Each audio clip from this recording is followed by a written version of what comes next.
Welcome back everyone. नमस्ते सभी को।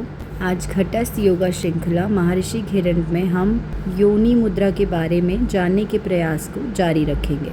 नाद योग का अभ्यास होते हुए भी हठ योग में योनि मुद्रा की चर्चा इसीलिए की गई है क्योंकि इसके द्वारा यह प्रयास किया जाता है कि कुंभक के अभ्यास से और मंत्र सजगता के साथ हम अपनी चेतना को षट चक्रों में घुमाकर कुंडलिनी शक्ति को जागृत करें। महर्षि घिरंड ने जीवेन सहिताम शक्तिम का प्रयोग किया है, अर्थात जीव की हमारी जो चेतना है, मैं का जो ज्ञान है, उस ज्ञान के साथ शक्ति को ऊपर उठाना चाहिए। जीव की चेतना सो हम मंत्र के साथ जागृत होती है। सह हम, वह मैं हूँ। इस पर चिंतन करते करते जब शक्ति का संयोग शिव के साथ होता है तब चेतना की विभिन्न अवस्थाओं में जागृति की अनुभूति होने लगती है। चेतना की विभिन्न अवस्थाएं षट चक्रों द्वारा दर्शाई जाती हैं। मूलाधार चक्र में चेतना की एक अवस्था होती है और इसमें एक तत्व धारणा, एक तत्व की सजगता होती है, एक तत्व पर ध्यान लगता है। और स्वाधिष्ठान में दूसरे तत्व की धारणा, दूसरे तत्व पर ध्यान लगता है। मणिपुर में तीसरे पर।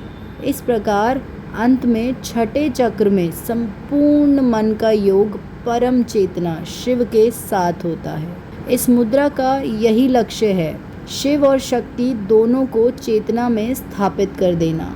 इस मंत्र में चिंतयेत शब्द का प्रयोग किया गया है। चिंतयेत शब्द का अर्थ होता है ध्यान। हो सकता है यह थोड़ा विचित्र लगे कि सभी प्रकार के सुखों का उपभोग करते हुए परम आनंद की स्थिति का ध्यान करना है। यह कैसे संभव होगा? सभी प्रकार के सुख भोगों की प्राप्ति जिनका उल्लेख यहाँ पर किया गया है, वस्तुतः हर चक्र में चेतना और प्राण की जागृति है। हर चक्र में चेतना और प्राण का जो अनुभव छुपा हुआ है, उस अनुभव को प्राप्त करना, उस अनुभव में अपने आप को लीन कर देना, क्योंकि आत्मिक सुख तो वही है।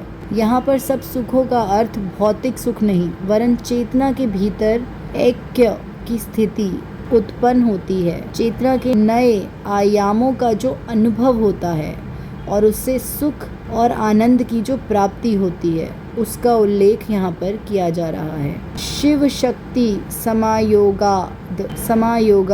शिव शक्ति समायोगाद कांतम भुवि भावयेत आनंद मानसो स्वयं भूत्वा अहम ब्रहोति संभवेत। शिव और शक्ति के एकांत योग के आनंद पर ध्यान करना है और मैं ब्रह्मा हूँ, इस विचारधारा पर भी ध्यान करना है। यहाँ पर एकांत शब्द का प्रयोग किया गया है। एकांत का अर्थ हम लगाते हैं शांति और स्थिरता।